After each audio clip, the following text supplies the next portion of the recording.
Si Ayato ay isang napakalakas na alpha male na lumipat sa isang magic academy ngunit nagkunwaring normal. Gayunpaman, nagbago ang lahat ng aksidente niyang humanin ang pinakamalakas na babae sa paaralan at manalo. Ngayon, lahat ng iba pang babae ay gustong maranasan ang kanyang espada.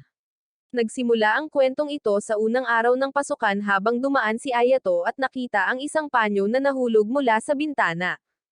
Tumalon siya sa bintana upang ibalik ang panyo, ngunit nakita niya ang isang babae nagngangalang Jolles na nagbibihis para sa paaralan. Ang kahangahangang tanawin ng kanyang mga hindi kapani-paniwalang asset ay nagpagising ng kanyang launcher, ngunit bago pa siya malapitan nito, sinigawan siya ni Jolles na lumingon.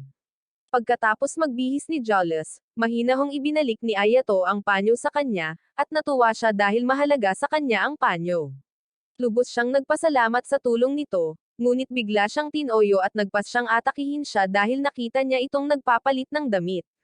Sinusubukang iwasan ang kanyang mga atake sa apoy, tumalon si Ayato palabas ng bintana, ngunit ang pagsabog ay nakakuha ng atensyon ng ibang mga estudyante. Inakusahan ni Jolles si Ayato ng pagtingin sa kanya, ngunit bilang depensa ni Ayato, lumipat lang siya rito ngayon at hindi niya alam na tatalon siya sa kwarto ng dalaga. Walang pakialam si Jolles dahil balak lang niyang talunin si Ayato, kaya buong kumpiyansa niya itong hinamon sa isang tunggalian. Ngunit nalilito si Ayato at wala man lang siyang dalang sandata. Nang sandaling iyon, may isang tao mula sa karamihan ang naghagis sa kanya ng espada, at naghanda upang ipagtanggol ang kanyang sarili.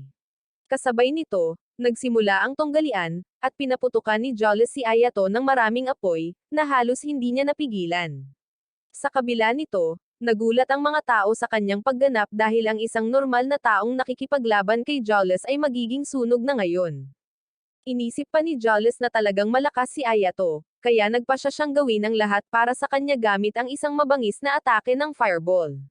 Tumakbo si Ayato patungo sa fireball upang hatiin ito sa dalawa.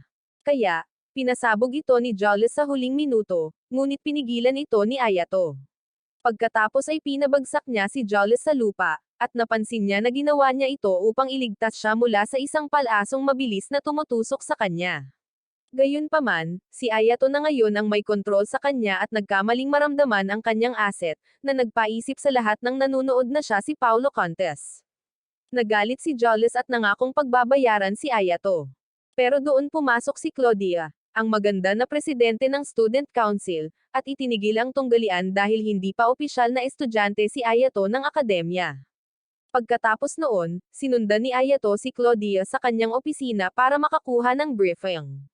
Nang marating nila ang opisina ni Claudia, ipinaliwanag niya na ang akademyang ito ay katunggali ng 4 na iba pa, na pumipili ng mga mahuhusay na tao upang makipagkumpetensya sa isang taunang paligsahan na tinatawag na Fezes for World Supremacy. Alam ni Claudia na si Ayato ay mahusay sa espada, kaya naman nagmakaawa siya rito na tulungan siyang manalo sa paligsahan para sa akademya, at kapalit nito, makukuha niya ang anumang gusto niya. Inaangkin ni Ayato na hindi siya interesado sa anumang magarbong hangarin, dahil nandito lamang siya sa akademyang ito para hanapin si Hakora, ang kanyang nawawalang kapatid. Nang hanapin ni Claudia si Hakora sa database, nakita niya na nasira ang file ni Hakora. At ang tanging alam niya ay si Hakora ay may hawak na isang maalamat na sandata na tinatawag na Servesta.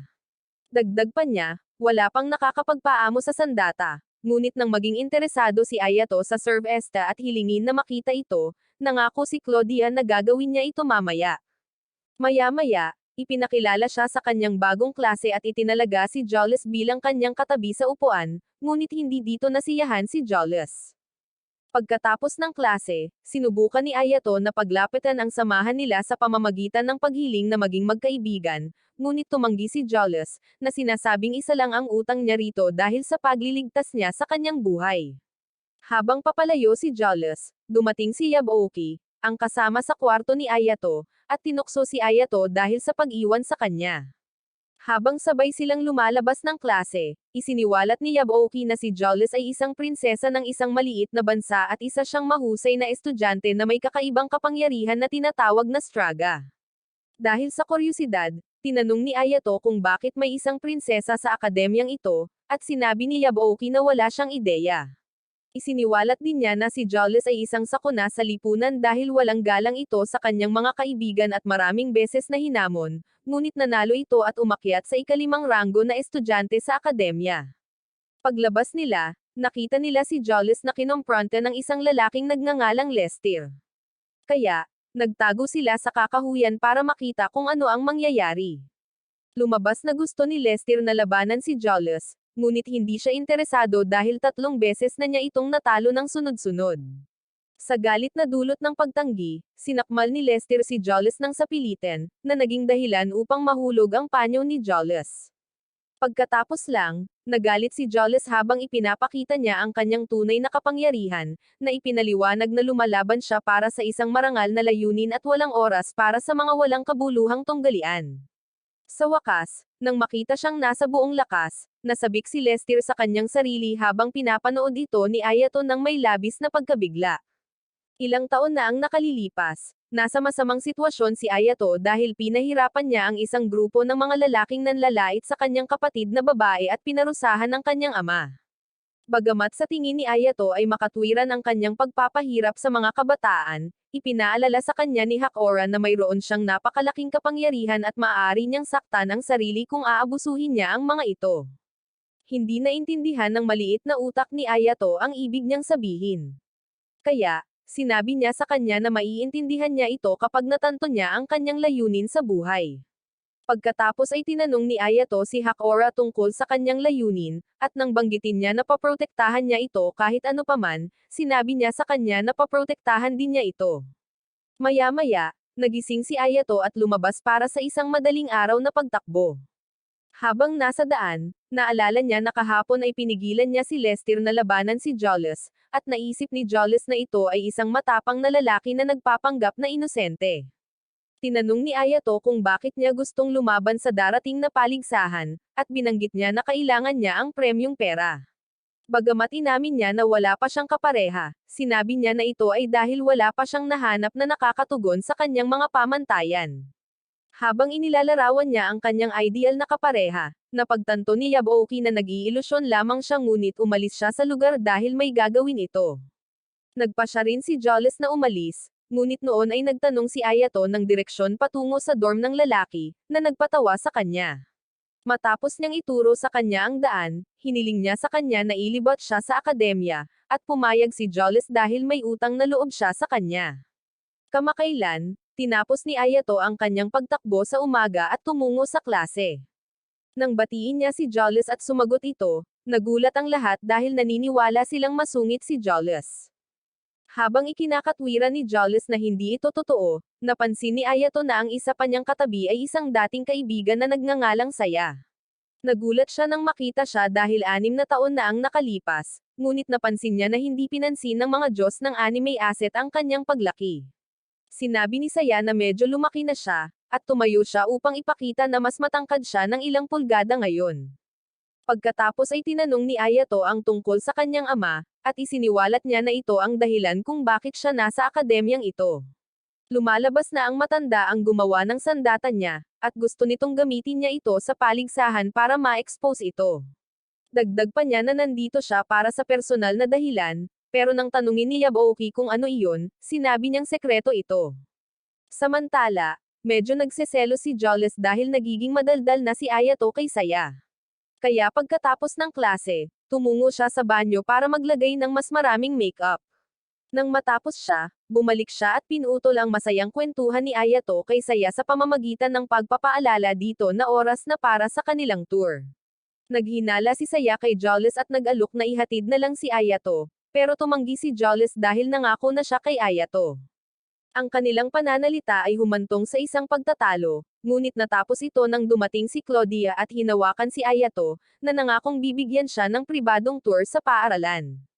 Tutol sina Saya at Jolles dito at hiniling na sana ay matanggal na ni Claudia ang kamay niya kay Ayato.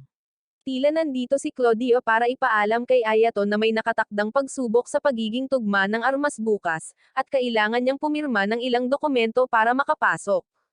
Habang pinipirmahan ni Ayato ang dokumento, kakaiba ang pakiramdam ni Jolles na si Claudia ang naghahatid ng mga dokumento kay Ayato, ngunit binaliwala ito ni Claudia at hindi naman ito gaanong mahalaga. Napansin ni Ayato ang alitan ng dalawang babae at tinanong kung magkaibigan sila, ngunit magkasalungat ang kanilang mga sagot. Bagamat cool si Claudia, nakita siya ni Jolles bilang istorbo at gusto na niyang umalis dahil napakalaki ng kanyang mga asset. Pag-alis ni Claudia, pumayag sina Saya at Jolles na ilibot si Ayato sa akademya. Habang nasa daan, umakto si Saya na parang ito ang unang beses niya sa akademya. Kaya, tinawag siya ni Claudia tungkol dito, at ipinaliwanag niya na may problema siya sa mga direksyon. Nang marinig ito, nagsimulang magtanong si Jolles kung bakit niya ipinilit na ihatid si Ayato sa tour ng mas maaga, habang mabilis na umalis si Ayato para uminom dahil alam niyang ang mga babae ay palaging babae. Sa kanyang kawalan, tinanong ni Saya si Jolles tungkol sa pangakong ginawa niya kay Ayato, na nagtulak kay Jolles na ikwento ang tunggalian na kanilang pinag-awayan noong nakaraang araw. Sa pag-uusap, isiniwalat ni Saya na ang kanyang antas ng kapangyarihan ay katumbas ng kay Jolles. At dahil doon, pakiramdam niya ay hindi siya kwalipikadong harapin si Ayato, sa paniniwalang mas malakas ito kaysa sa kanilang dalawa. Si Jolles, na ayaw tanggapin ito ng walang patunay, ay hinamon si Saya na subukan mismo ang pahayag na iyon. Nang malapit nang magsimula ang kanilang tunggalian, tatlong magaan na palaso ang pinaputok sa kanila, ngunit pareho silang nakaiwas sa oras. Agad na nakilala ni Jolles ang mga palaso na kapareho ng mga ginamit sa naunang pag-atake at natagpuan ang shooter, na naglunsad ng isang mahiwagang projection bilang tugon. Bago pa man lumapag ang pag-atake, namagitan ang kasama ng archer at na-neutralize ito, na nag-udyok kay Saya na gumamit ng isang advanced na mahiwagang grenade launcher at tapusin ang parehong umaatake sa isang mapagpasyang atake. Nang mawala ang banta, casual niyang tinanong si Jolles kung gusto pa rin niyang ipagpatuloy ang tunggalian, ngunit tumanggi si Jolles. Dumating si Ayato ilang minuto ang lumipas at nakita silang basang-basa, na halatang hindi komportable si Jolles habang si Saya ay nanatiling kalmado. Kinabukasan, nakatagpo ni Ayato si Claudia upang dumalo sa Orgalox Weapon Selection Test. At habang papunta sila roon, ikinwento niya sa kanya ang tungkol sa pag-atake kay Jolles. Ipinaliwanag ni Claudia na kahit may sarili ng puwersa ng pulisya ang lungsod, ang awtoridad nito ay hindi umaabot hanggang sa bakuran ng paaralan. Di nagtagal ay narating nila ang pasilidad ng pagsubok, kung saan naroon na si Lester at sinusubukang maging kwalipikado para sa isang sandatang Orgalox, na nangangailangan ng mahigit 80% na compatibility.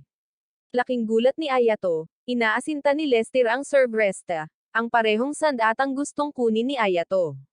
At nang makita ni Ayato ang espada, may naramdaman siyang kakaiba dito.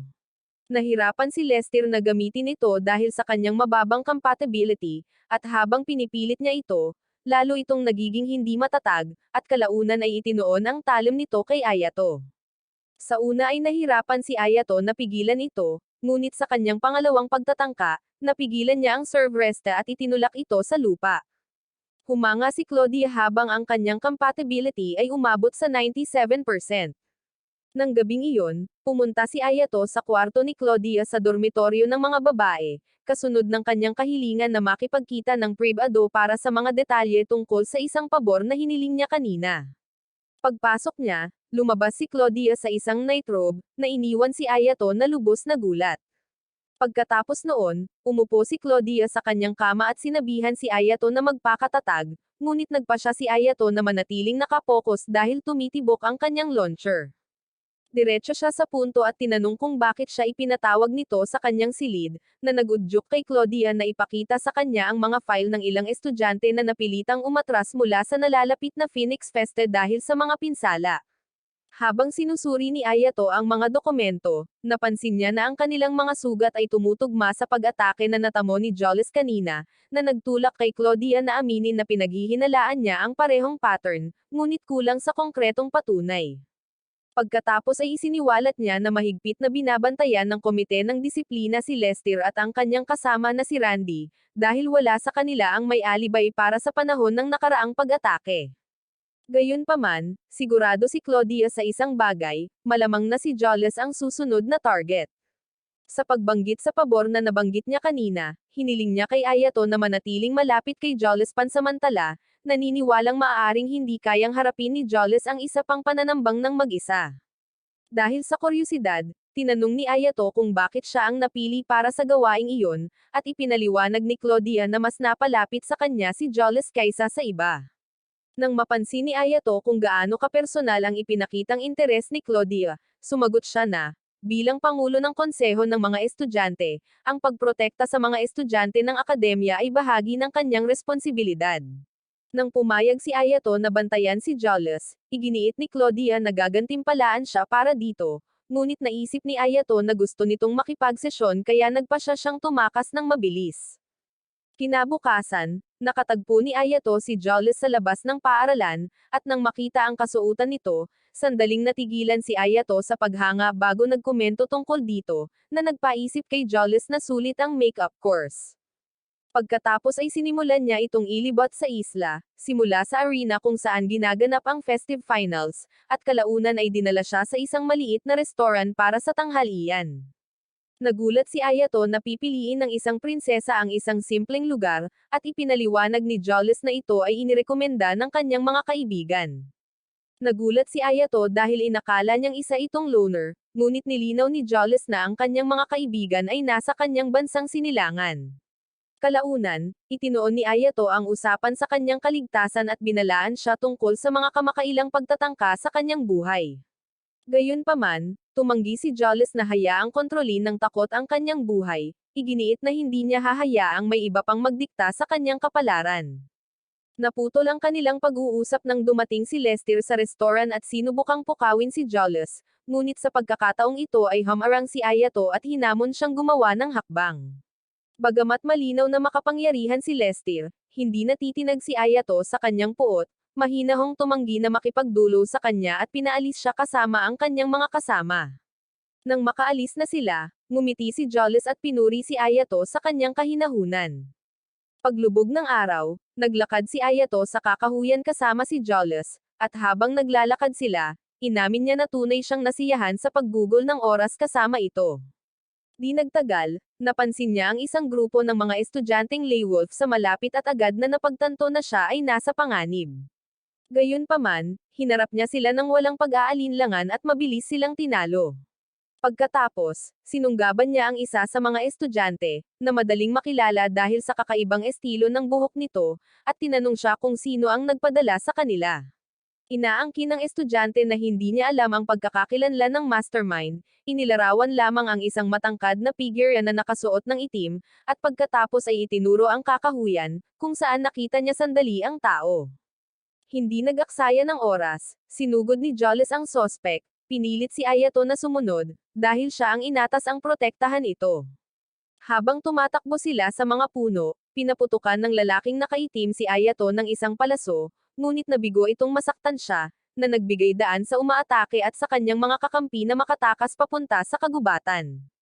Hindi nagtagal, muling nakipagkita si Jolles kay Ayato, halatang nag-aalala na baka nasugatan ito, at nagpahinga lamang matapos makumpirma na ligtas ito. Pagkatapos ay tinanong niya kung malaya ba ito mamaya sa gabing iyon, at nang gamabi na, tumungo si Ayato sa silid ni Jolles sa dormitoryo ng mga babae. Sa pagkakataong ito, formal na inimbitahan si Ayato sa loob. Bagamat agad na sinabihan siya ni Jolles na alisin ang kanyang damit, na naging dahilan upang siya ay mataranta, mahinahon niyang ipinaliwanag na balak lang niyang ayusin ang punit. Habang naghihintay, napansin ni Ayato ang isang larawan ni Jolles na nakatayo kasama ang ilang mga kabataan at tinanong siya tungkol dito, na nagudyok sa kanya na ipaliwanag na sila ay mga kaibigan mula sa kanyang sariling bansa. Pagkatapos ay sinimulan niyang ikwento ang kanyang nakaraan sa Leltania, kung saan madalas siyang lumabas ng palasyo nang walang pahintulot na maglaro sa lungsod. Sa isang ganitong paglabas, naligaw siya ng landas at napunta sa mga slum ng isang grupo ng mga magnanakaw, para lamang mailigtas ng isang grupo ng mga babae na nagkataong malapit doon. Pagkabalik sa palasyo, nalaman niya na ang mga babae na iyon ay mula sa isang lokal na ampunan, at mula noon, palihim siyang nakipagkita sa kanila tuwing maaari. Bagamat hindi niya kailanman isiniwalat ang kanyang pagkakakilanlan bilang isang prinsesa, pinaghihinalaan niya na alam ng mga madre na nangangasiwa sa ampunan ang katotohanan. Isiniwalat din ni Jolles na ang ampunan ay itinatag ng kanyang yumaong ina, ngunit kamakailan lamang ay nawalan ito ng pondo, na isa sa mga pangunahing dahilan kung bakit siya nag-enroll sa akademya. Nang matapos niyang ayusin ang damit nito, ibinalik ito ni Julius kay Ayato at pinauwi ito. Kinabukasan, dumating si Ayato sa klase at napansin niya si Julius na nagbabasa ng isang kakaibang sulat. At habang nanananghalian, nagpaalam siya, sinasabing may aasikasuhin siya. Pagkaalis niya, natuklasan ni Claudia na lumabas si Julius sa paaralan pagkatapos basahin ang sulat, na agad na nagdulot ng pag-aalala tungkol sa kanyang kaligtasan. Dahil dito, pinaghihinalaan ni Ayato na ang mensahe ay maaring nagmula sa kanyang mga naunang umatake. At habang nakikipag-usap siya kay Claudia, napagtanto niya na malamang na umalis si Julius nang hindi nagpapaalam sa kanya upang protektahan siya. Ang kaisipang iyon ay nagpaalala sa kanya ng isang katulad na pangako na minsang ginawa ng kanyang kapatid, na nagpabalik sa kanyang atensyon at nagtulak sa kanya na habulin si Julius. Bago pa man siya makarating sa pinto, inihagis ni Claudia sa kanya ang dating sandata ni Hakora, at hinimok siyang gamitin ito kung sakaling magkaroon ng away. Nakarating si Julius sa isang abandonadong gusali kung saan halos madurog siya ng isang nahuhulog na bato. Ngunit dahil sa kanyang matalas na kasanayan sa pagmamasid, nagawa niyang protektahan ang kanyang sarili. Pagkatapos ay nilapitan siya ng isang lalaking nagngangalang Silas, na nagbunyag na siya ang utak sa likod ng kanyang mahiwagang mga pag-atake. Pinuri siya ni Silas sa pagsubaybay sa kanya, ngunit isiniwalat na ang pangunahing layunin niya ngayon ay gawing target si Ayato dahil matagal na itong nakikialam sa kanyang mga plano. Nang marinig ito, nagalit si Julius dahil ang buong dahilan kung bakit niya sinubaybayan si Silas ay upang hindi maging target si Ayato. Nangako si Silas na hindi siya isasangkot sa kondisyon na aalis si Julius mula sa Phoenix. Gaya ng inaasahan, tinanggihan ni Julius ang kanyang alok, sinabi sa kanya na hindi ito magiging mahalaga hanggat tinitiyak niya na matatalo niya ito agad. Pagkatapos ay inilabas niya ang kanyang Orgalox at naghanda para sa labanan. Biglang sumulpat si Lester, nagtatanong kung bakit aatakihin ni Silas si Julius sa simula pa lang, ngunit mahinahong tinanggap siya ni Silas dahil matagal na niya itong inaasahan. Ikinwento ni Julius kay Lester ang katotohanang palihim na ipinagbibili ni Silas ang mga ito habang nagtatrabaho sa ibang akademya, dahilan para bumunot din siya ng kanyang sandata. Nang sumugod si Lester kay Silas para umatake, isang lalaking nakamaskara ang sumulpat mula sa kung saan at sinalungat siya, na ikinagulat niya. Dumating ang ilan pa sa mga ito, na nagpapakitang mga mekanikal na manika na gawa ni Silas. Sinubukan ni Lester na ibagsak ang lahat ng mga manika, ngunit napigilan siya ng isang napakalaki, na agad siyang ikinahiya. Sa sandaling iyon, sinubukan ni Julius na tumulong, ngunit napalibutan din siya ng mas marami pang mga manika. Hindi siya sumuko, lumaban siya, napaslang ang marami sa kanila, ngunit kalaunan ay nabigla sa kanilang bilang.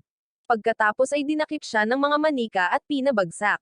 Habang sinusubukan ni Silas na pahirapan siya, isiniwalat niya na nalaman niya na ang akademyang pinagtatrabahuhan niya ay ang Alicant. Nang marinig siya, nawalan ng interes si Silas na pahirapan siya. Kaya, inutusan niya ang isa sa kanyang mga manika na bigyan ito ng isang engranding paglabas.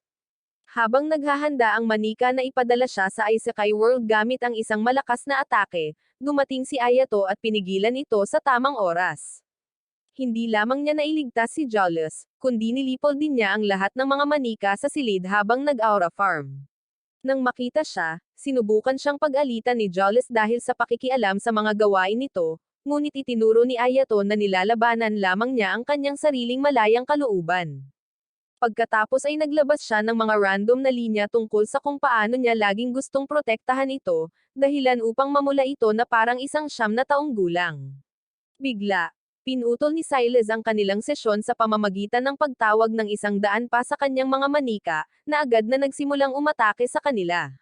Nang maunawaan ang sitwasyon, binuhat ni Ayato si Julius at ginamit ang isa sa kanyang mga kasanayan sa pagpapahusay ng kapangyarihan upang maiwasan ang lahat ng mga atake.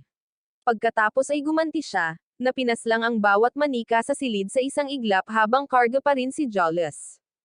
Nagulat, nataranta si Silas nang tawagin niya ang ibang set ng mga manika upang umatake, ngunit agad na naunawaan ni Ayato ang kanilang mga pattern ng pag-atake at pinaslang sila. Ngayon, pinagpapawisan sa kanyang kinakatayuan, ginamit ni Silas ang kanyang trump card, na nagkataong isang manika ng Tangentes. Mukhang napakalakas ng manika, ngunit nang makalapit ito, ipinakita ng ating bida kung sino ang boss sa pamamagitan ng pagwasak nito sa maliliit na piraso. Nang makitang natalo na siya, ginamit ni Silas ang isa sa mga bangkay ng kanyang manika upang lumipad palabas ng gusali upang mapanatili ang kanyang mahalagang buhay. Nang makita siyang tumatakas, naisip ni Ayato na ibaba si Jolles at habulin siya, ngunit sinabi niya sa kanya na hindi na kailangan. Pagkatapos ay ginamit niya ang isa sa kanyang mga espesyal na kasanayan, na nagbibigay sa kanila ng mga pakpak at nagpalipad sa kanila sa kalangitan. Dahil sa kasanayan, naabutan nila si Silas. Pagkatapos ay sinira ni Ayato ang manika, dahilan upang mahulog ito mula sa napakataas. Dahil si Silas ay isang Jin Astela, nakaligtas siya sa pagkahulog, ngunit nakita niya ang kanyang sarili sa harapan ni Claudia, na pumuesto sa lugar para sa kanya. Magkasama, nagpa siya sina Ayato at Jolles na manatili sa kalangitan upang masiyahan sa magandang tanawin ng paglubog ng araw. Ngunit biglang nakaramdam si Ayato ng matinding kirot sa kanyang katawan, dahilan para siya ay mawalan ng malay. Lumalabas na ang sakit ay resulta ng ilang pabilog na kadena na ginamit ng kanyang kapatid upang ikulong ang kanyang salvage force ilang taon na ang nakalilipas. Ilang sandali pa, nagising si Ayato sa kandanggan ni Jolles sa tuktok ng isang gusali. Nahiya siya at sinubukang bumangon agad, ngunit pinanatili siya ni Jolles, at iginiit na kailangan niyang magpahinga. Nagpasalamat siya sa pagliligtas sa kanya, ngunit iginiit ng babae na siya ang dapat pasalamatan sa pagliligtas sa kanya. Nagtanong siya tungkol sa restriction spell, kaya napilitan si Ayato na sabihin sa kanya ang tungkol sa kanyang kapatid. Tinanong niya kung bakit nag-e-explore ang kanyang kapatid na pipigil sa kanya na gamitin ang kanyang buong kapangyarihan sa mahabang panahon, ngunit sumagot siya na wala rin siyang ideya. Inihayag niya na gusto rin niyang malaman kung bakit, ngunit hindi niya magawa dahil 5 taon na itong nawawala. Biglang tinanong ni Ayato kung tatanggapin ba siya ni Jolles bilang kapareha niya para sa Phoenix. Sinubukan niyang tanggihan ang kahilingan dahil ayaw niyang mauwi ito sa parehong kaawa-awang kalagayan matapos gamitin ang kanyang kapangyarihan, ngunit tiniyak niya sa kanya na magiging maayos lang siya hanggat kaya niya itong protektahan palagi. Nang marinig ito, namula si Jolles nang hindi mapigilan dahil ngayon lang siya nakakilala ng isang taong may ganitong kalaking tapang sa buong buhay niya. Samantala, habang sinusubukan ni Silas na tumakas mula kay Claudia, madali niya itong naabutan at nasugatan ng malubha dahil sa kanyang krimen. Si Yaboki, na nakatago sa dilim sa buong panahon, ay nagpakita ng kanyang sarili at pinangasiwaan si Silas. Lingid sa kanilang kaalaman, tila may ilang estudyante mula sa Alakant na nagmamonitor sa kanila gamit ang isang malapit na security camera habang pinaplano ang kanilang susunod na gagawin. Isang umaga, dumalo si Claudia sa isang pulong ng mga pangulo ng konseho ng mga estudyante upang planuhin ang mga kaganapan sa Phoenix. Sa simula ng pulong, napansin ng mga kinatawan ang kawalan ng isa sa mga pangulo ng konseho ng mga estudyante, na tila naglakbay sa Europa. Habang si Drake, isa sa mga pangulo, ay nagbibigay ng masasakit na komento tungkol sa presidenteng wala, si Ernest, ang anchor, ay nasaktan, kaya muntik na siyang makipag-away dito, ngunit pareho silang pinigilan ni Singlo, na nagbanta na makikipag-away sa kanila. Ipinagpatuloy ang pagpupulong, tinalakay ng konseho ang pagbuo ng bagong locks, pati na rin ang pagsasama ng artificial intelligence sa Sidukuan at Alakant. Kinabukasan, si Ayato, na may naka-schedule na pagsasanay kasama si Jolles, ay nahuli, kaya nagmadali siyang pumasok sa paaralan habang iniisip ang uri ng parusa na ipapataw sa kanya ni Jolles. Habang nagmamadali, nabangga niya ang isang babae na may kahangahangang aset na nagngangalang Karen. Agad niya itong tinulungang tumayo at sinubukang humingi ng tawad, ngunit agad siyang tinawag ng isang mas matandang lalaki.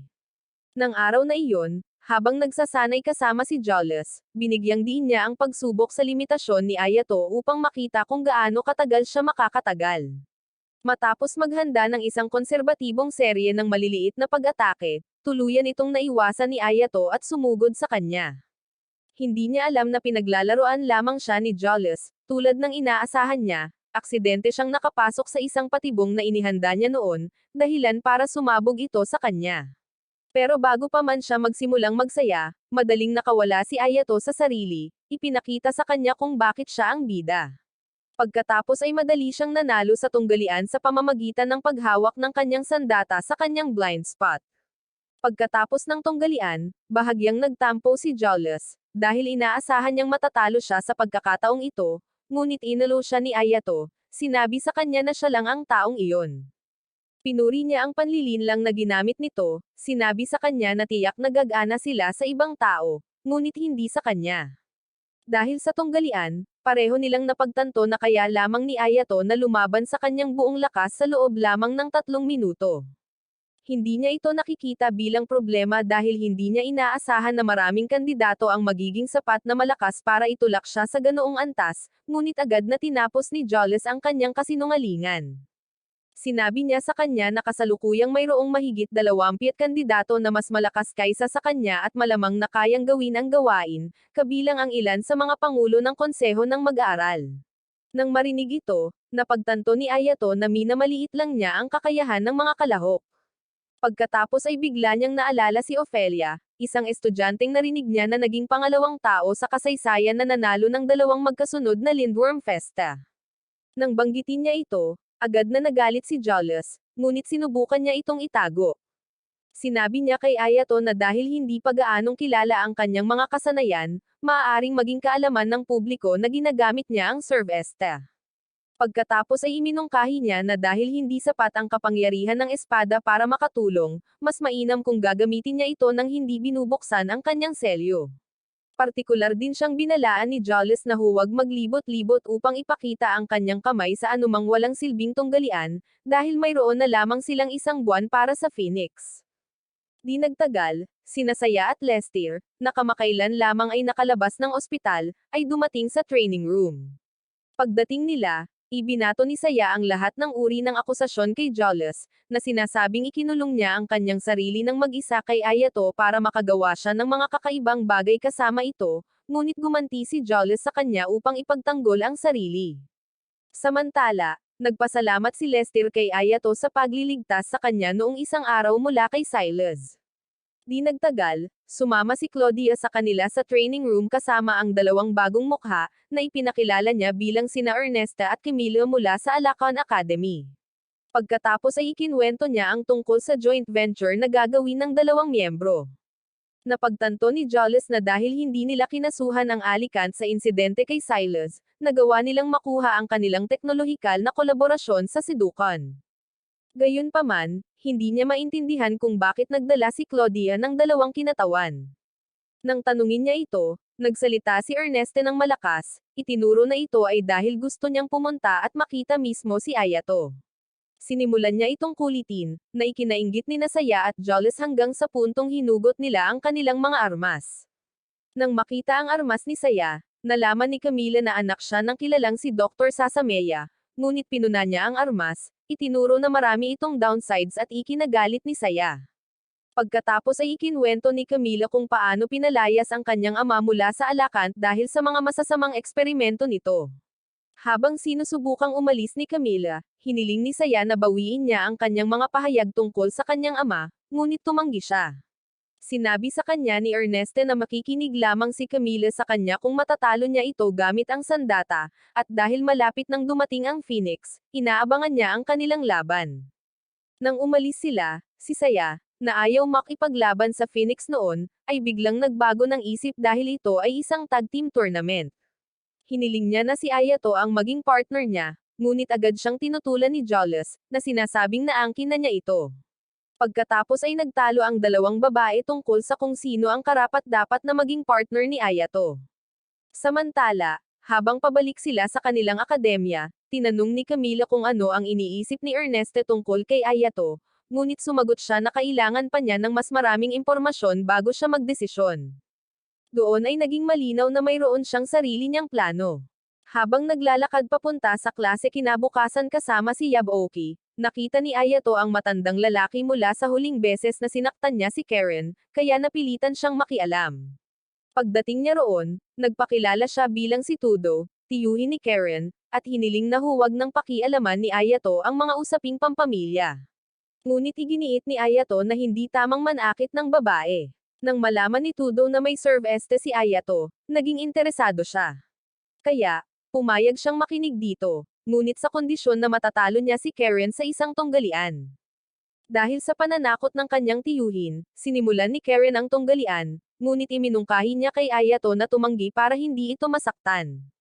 Ngunit gaya ng inaasahan, ang ating bida na si Ayato ay palaging nangangahas na gampanan ang papel ng isang mabuting tao, kaya tinanggap niya ang tunggalian. Nang magsimula ang tunggalian, napatunayang mas malakas at mas mabilis si Karen kaysa sa inaakala ni Ayato, na nagpahirap sa kanya.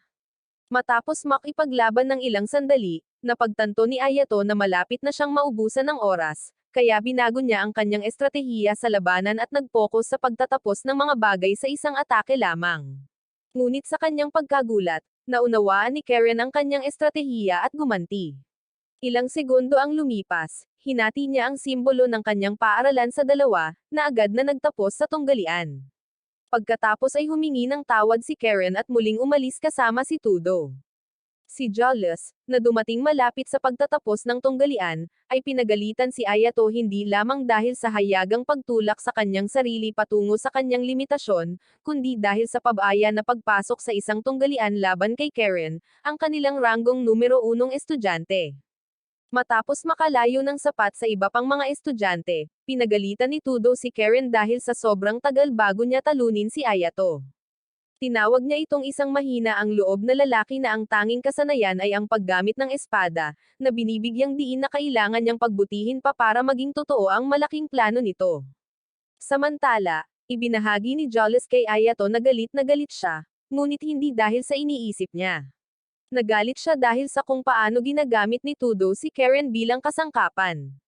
Pagkatapos ay ibinahagi niya na kung hindi siya nilabanan ni Ayato sa paraang ginawa niya, magagalit din sana ito sa kanya. Nang marinig ito, nagpasalamat si Ayato sa kanya, ngunit agad siyang nataranta nang sabihin niya rito na wala siyang ginawang karapat-dapat sa kanyang pasasalamat. Pagkatapos ay ibinahagi niya na ang pangunahing dahilan ng kanyang pagkagalit ay dahil natalo si Ayato. Umasa siya na kung may sino man sa akademya ang makakatalo kay Karen, si Ayato iyon, ngunit nang makita siyang pinapahiya siya sa publiko, sa kanya napagtanto ang agwat sa kapangyarihan. Ibinahagi niya na 3 lang ang hindi niya kayang talunin sa akademya, at sila ay siya, si Claudia, at si Karen. Nabigla si Ayato nang malaman niyang si Claudia ang pangalawang pinakamalakas sa kanilang akademya. Isiniwalat ni Julius na kahit malakas na si Claudia, gumagamit siya ng Orgalox, na nagbibigay daan sa kanya upang makita ang hanggang 10 segundo sa hinaharap, kaya halos imposible siyang talunin, tulad ni Karen.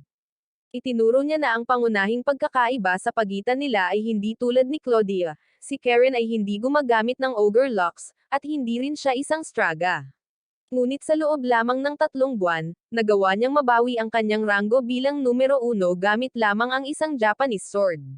Pagkatapos, sinabi niya kay Ayato na dahil ipinakita na niya sa publiko ang kanyang kasanayan, kailangan nilang bumuo ng isang bagong estratehiya upang makalahok sa Phoenix. Mamaya ng araw na iyon, tumungo si Ayato sa faculty upang bumili ng isang bagong simbolo ng paaralan. Pagdating niya roon, nakita niya si Claudia na nakasuot ng bikini, na nagpapahinga sa harap ng isang pool. Pagkatapos ay sinubukan niyang ilihis ang kanyang isipan para hindi mausisa ang kanyang launcher. Binigyan siya ni Claudia ng isang bagong emblem, ngunit ibinahagi niya na hindi niya inakalang makakalaban ni Ayato si Karen. Pagkatapos ay ikinwento niya sa kanya kung paano sinusubukan ni Tudo na monopolyahin ang kapangyarihan para makuha niya ang isang pwesto sa executive board sa akademya. Itinuro ni Ayato na marahil iyon ang dahilan kung bakit niya pinipilit si Karen na lumaban, ngunit isiniwalat ni Claudia na tila may sarili ring dahilan si Karen para lumaban. Tinanong niya kung paano niya alam ang napakaraming bagay, at isiniwalat ni Claudia na ang kanyang ina ay isang ehekutibo. Pagbalik ni Ayato sa kanyang dorm ng gabing iyon, nakita niya ang kaunting karamihan sa pasukan. Nang makalapit siya, nalaman niyang binisita siya ni Karen. Dinala siya ni Karen sa reception room, taos-puso siyang nagpasalamat sa kanya sa pagtatanggol sa kanya. Sinabi niya na kahit natalo siya sa tunggalian, talagang natuwa pa rin siya, dahil wala pang sino man ang gumawa ng ganoon para sa kanya. Pagkaraan ng ilang sandali, napagtanto ni Ayato na sinusubukan ng mga lalaki sa dorm na makinig sa kanilang usapan. Kaya, inilabas niya siya. Habang hinahatid siya pabalik sa kanyang dorm, nag-usap sila tungkol sa estilo ng paggamit ng espada ng isa't isa habang binabanggit ang kanilang mga laban. Nang tanungin ni Ayato kung ano ang tila ipinaglalaban ni Karen, nagulat siya na sinusubukan din nitong iligtas ang kanyang ama. Ngunit hindi pa rin niya ito nakikita bilang isang wastong dahilan para gamitin siya ng kanyang tiyuhin para sa kanyang mga layunin sa karera. Gayunpaman, sinabihan siya nitong huwag mag-alala, dahil pinili lang ni Tudo ang pinakamabilis na paraan para maabot niya ang kanyang layunin. Nang ibunyag ni Karen na nagsasanay siya ng mag-isa simula nang makarating siya sa akademya, naisip ni Ayato na hikayatin siyang sumali sa mga sesyon ng pagsasanay ni Jolus, ngunit napagtanto niya na maaring hindi ito papayag. Pagkatapos ay iminungkahi niya na sumali siya sa kanyang mga personal na sesyon sa umaga. Tuwang-tuwa si Karen, at agad na tinanggap ang alok. Nang ihatid niya siya sa kanyang dorm, biglang sumulpat si Saya at sinimulang tanungin siya tungkol sa kanyang mga intensyon kay Karen. Pagkatapos ay isiniwalat niya na, tulad niya, lumalaban din siya para matulungan ang kanyang ama. Bago siya umalis, tinanggihan niya ang alok ni Saya na maging kaparehan niya, na sinasabing nangako na siyang makikipagtulungan kay Jolus. Pagkalipas ng ilang araw, habang oras ng tanghalian sa cafeteria, hinarap ni Jolus si Ayato, at tinanong tungkol sa mga chismis na naririnig niya tungkol sa kanya at kay Karen. Kinumpirma ni Ayato na magkasama silang nagsasanay tuwing umaga. Natataranta, aksidenteng naka-order si Jolus ng maling pagkain. Pagkatapos ay nakipagpalitan ng pagkain si Ayato sa kanya para gamaan ang pakiramdam niya.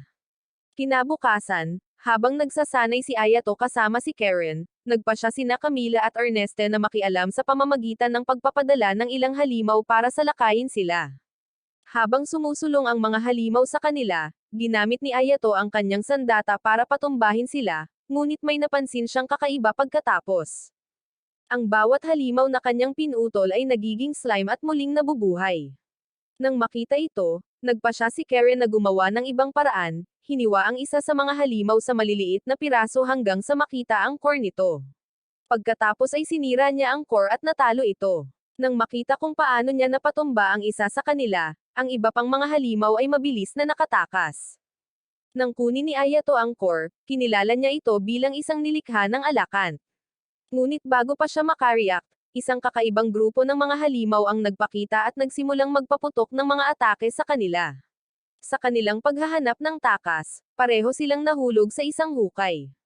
Habang nahuhulog sina Ayato at Karen sa butas, pinanood ni Ernesta, hindi humanga sa mga halimaw ng 10 oro, ngunit tiniyak sa kanya ni Camila na ang susunod ay magiging may pakinabang. Sa isang daluyan ng tubig sa ilalim ng butas, nagpakita si Ayato at ainal-alayan si Karen, na hindi marunong lumangoy. Pagkatapos ay tumingin siya sa paligid ng istruktura sa ilalim ng lupa at sinabing malaki ito. Ngunit natarante si Karen, iniisip na tinitingnan niya ang kanyang mga asset. Bago pa niya maipaliwanag ang kanyang sarili, isang nilalang na parang dragon ang nagpakita mula sa kailaliman. Kaya't ginamit ni Ayato ang kanyang espada, itinaas ang kanyang selyo sa tamang oras upang harangan ang pag-atake nito. Pinalibutan sila ng dragon, naghahandang sumalakay muli, at nagmakaawa si Karen kay Ayato na iwanan siya, ngunit tiniyak sa kanya ni Ayato na iwanan ito sa kanya at huwag tawaging pabigat. Umukit si Ayato ng puwang sa isa sa mga haligi ng daluyan ng tubig at tinulungan si Karen na umakyat. Pagkatapos ay muling umatake ang nilalang, ngunit hiniwa ni Ayato ang ulo nito ng walang kahirap-hirap. Nagsimulang mag-regenerate ang ulo ng nilalang tulad ng ibang mga halimaw, kaya hiniling ni Ayato kay Karen na hanapin ang core ng nilalang, ngunit sinabi niya sa kanya na ang core ay patuloy na gumagalaw sa paligid ng katawan nito. Isiniwalat ni Ayato na mayroon siyang isang galaw na maaari niyang subukan dahil mas kayang hawakan ng Servresta ang kanyang kapangyarihan. Kaya, itinaas niya ang kanyang selyo, pinutol ang mga putok ng apoy ng dragon, at hinati ang dragon sa gitna, sinira ang core nito. Habang nagsisimulang magkahiwa-hiwalay ang dragon, sumigaw si Ayato sa sakit nang muling magpakita ang kanyang selyo, na nagpatambo sa kanya sa lamig. Nang magkamalay si Ayato, isinabit nila ang kanilang mga damit upang matuyo, at ipinaliwanag niya kay Karen na maaari lamang siyang lumaban sa buong lakas sa loob ng 5 minuto. Tinanong ni Karen kung bakit patuloy na pinipilit ni Ayato ang kanyang sarili at nagseselos nang banggitin niya ang pakikipaglaban sa tabi ni Jolus. Kaya, nang tanungin niya kung umiibig ba siya kay Jolus, sinabi niyang hindi ganoon. Dahil umaasa siyang may pagkakataon siya, lumapit si Karen kay Ayato. Pagkatapos ay tinanong rin ni Ayato si Karen kung bakit siya lumalaban, at inamin niya na gusto niyang iligtas ang kanyang ama, na nahatulan bilang isang kriminal. 5 taon na ang nakalilipas, isang magnanakaw ang sumalakay sa isang tindahan kung saan naroon si Karen at ang kanyang ama at binihag si Karen. Kaya pinaslang ng kanyang ama ang kriminal, at kahit na dapat itong ituring na pagtatanggol sa sarili, ang kanyang ama ay nabilanggo dahil isa itong Janela. Sa kasalukuyan, sinisisi ni Karen ang kanyang sarili sa pagkatakot gayong maaari naman sana niyang talunin mismo ang magnanakaw at ipinaliwanag na, kung walang aksyon, ang kanyang ama ay mahaharap sa ilang dekadang pagkakakulong. Kaya, nang mag-alok ng tulong ang kanyang tiyuhin, wala siyang ibang nagawa kundi sumunod. Binalaan ni Ayato si Karen na ang pagsunod sa landas ng iba ay haantong sa isang walang patutunguhan. Ngunit nang tanungin niya kung paano niya ito magagawa ng mag-isa, tinapik siya nito sa ulo at nangakong tutulungan siya. Lumingon si Karen upang tingnan si Ayato, ngunit hindi sinasadyang naipakita ang kanyang mga plot armor, dahilan para umiwas siya ng tingin at labanan ang kanyang mga panloob na demonyo. Sa wakas, dumating ang rescue team at kinuha sila mula sa daluyan ng tubig. At ilang sandali pa, pinagalitan ni Tudo si Karen dahil sa pag-aalala sa kanya at nagsimulang pag-usapan ang kanyang susunod na kalaban. Pinutol siya ni Karen, tinanong kung nag-aalala ba ito sa kanya bilang isang tao or bilang isang kasangkapan, at sumagot si Tudo na interesado lamang siya sa kapangyarihan nito. Pagkatapos ay inutusan niya si Karen na dumistansya kay Ayato at sa mga problema nito, ngunit tahasang tumanggi si Karen. Sinampal siya ni Tudo at ipinaalala sa kanya na siya ang may pananagutan sa lahat ng nagawa nito. Kaya kinilala ni Karen ang kanyang tulong ngunit tumanggi na sumunod sa kanya. Sinubukan siyang suntukin ni Tudo, ngunit nasalo ni Karen ang kanyang kamao, pinisil ito bilang babala, at nagsimulang maglakad palayo. Pagkatapos ay tinanong ni Tudo kung paano balak ni Karen na mapanatili ang kanyang pinakamataas na ranggo ng mag-isa, at sinabi ni Karen na magsisimula siya sa pamamagitan ng pakikipagduel kay Ayato upang simulan ang kanyang paglalakbay sa kanyang sariling landas. Sa arena, pinasalamatan ni Karen si Ayato sa pagtanggap sa kanyang hamon, na ipinaliwanag na ang tunggalian ay nagpapahiwatig ng kanyang unang tunay na hakbang sa Asterisk. Kaya nangako si Ayato na ibibigay ang lahat. Tinanong ni Karen kung bakit hindi niya ginagamit ang Servresta, at ipinaliwanag niya na hindi nito kayang sabayan ang kanyang bilis. Kaya kailangan niyang baguhin ang sitwasyon kung gusto niyang manalo sa pagkakataong ito. Sa backstage, nag-aalala si Jolles kay Ayato, at tiniyak ni Saya sa kanya na nakaharap na ni Ayato ang isang mas malakas na kalaban noon, na siyang kapatid niya. Binanggit ni Lester na may plano si Ayato dahil hiniram niya ang kanyang Ogre Locks, at idinagdag ni Yabuki na hiniram din ni Ayato ang sa kanya. Pagkatapos ay nagsimula ang laban, kung saan agad na umatake si Karen. Nagpakawala si Karen ng mga high-speed sword skills, at bahagya na na-deflect ni Ayato ang kanyang opens iba at lumikha ng distansya sa pagitan nila gamit ang kanyang counter swing. Sinabi ni Karen na siya ang unang taong nakayanan ang kanyang mga espesyal na kasanayan. Pagkatapos ay ipinahayag niya na tatapusin niya si Ayato sa kanyang susunod na galaw, ngunit si Ayato ay naglakas loob at naghanda na gawin ang lahat ng kanyang makakaya. Napigilan ni Ayato ang mga atake ni Karen at nag-deploy ng smoke screen. Pagkatapos ay umatras si Karen, isang nalilitong umatras at na-deflect ang ilang mga energy projectile na pinaputok sa kanya mula sa usok. Pagkatapos ay lumabas si Ayato mula sa usok na may dalang sibat. Kaya hinaranggan ni Karen ang kanyang mga atake sa sibat at lumapit sa kanya, na idineklara na walang kahulugan ang kanyang mga trick. Nang marating niya ang hindi mabisang saklaw ng sibat, sinabi ni Ayato na mayroon pa siyang mga panlilinlang na nakahanda. Pagkatapos ay inihagis niya ang kanyang sibat sa kanya at naglabas ng 2 punyal. Tinanggal ni Karen ang mga talon mula sa pagkakahawak ni Ayato at sumugod paitaas, sinubukan ang kanyang ultimate skill, ngunit nakakita si Ayato ng isang pagkakataon, hinawakan siya at itinulak siya sa lupa, na sinigurado ang tagumpay. Matapos ideklarang matagumpay si Ayato, sinalubong siya ni Jolles at Saya sa backstage. Pagkatapos ay pumasok si Karen at hiniling na tanggapin si Ayato sa kanyang mga nakaraang alok na sumali sa kanilang mga sesyon ng pagsasanay. Pinagmasdan ni Jolles ang pagbibigay ng mga imbitasyon nang walang pahintulot niya. Pagkatapos ay inaprobahan ni Saya ang kahilingan ni Karen, na naging dahilan upang mawala ang loob ni Jolles dahil hindi rin naman inimbitahan si Saya. Nang sabihin ni Saya kay Jolles na sumuko at sumunod sa agos ng sansinukob, sinugod ni Tudo ang pasukan, hinihiling na makita si Karen. Kaya pinayagan siya ni Karen na pumasok. Sinigawan ni Tudo si Karen dahil sa hindi pagsunod sa kanyang mga utos at pagkatalo sa tunggalian. Pagkatapos ay sinubukan niyang hawakan ang kamay nito, ngunit tinanggihan siya ni Karen, sinabing nagpa siya itong sumunod sa sarili nitong landas. Habang itinataas ni Tudo ang kanyang braso upang hampasin si Karen, hinawakan ni Ayato ang kanyang braso at sinabihan siyang umalis, ngunit nagbanta siyang titigil sa pagtatakip sa ama ni Karen at ibubunyag ang kanyang mga sikreto. Pumagitan si Claudia, nagbanta na ipapaalam sa kanyang ina ang tungkol sa plano ni Tudo na sirain ang reputasyon ng isang estudyante para sa personal na pakinabang. Kaya, muntik nang mabasa si Tudo at tumalikod upang umalis. Paglabas ni Tudo ng silid, taos-pusong nagpasalamat si Karen sa tulong nito, ngunit umalis ito nang walang sinabi. Kaya, nilapitan ni Ayato si Karen at tinanggap ito sa team. Pagkatapos ay nagpasalamat siya at kinakabahang hiniling na maging first name basis. Sa isang laboratorio sa Alakin, sinubukan ni Camila at Ernesta ang kanilang mga bagong puppet sa ilang mga estudyante.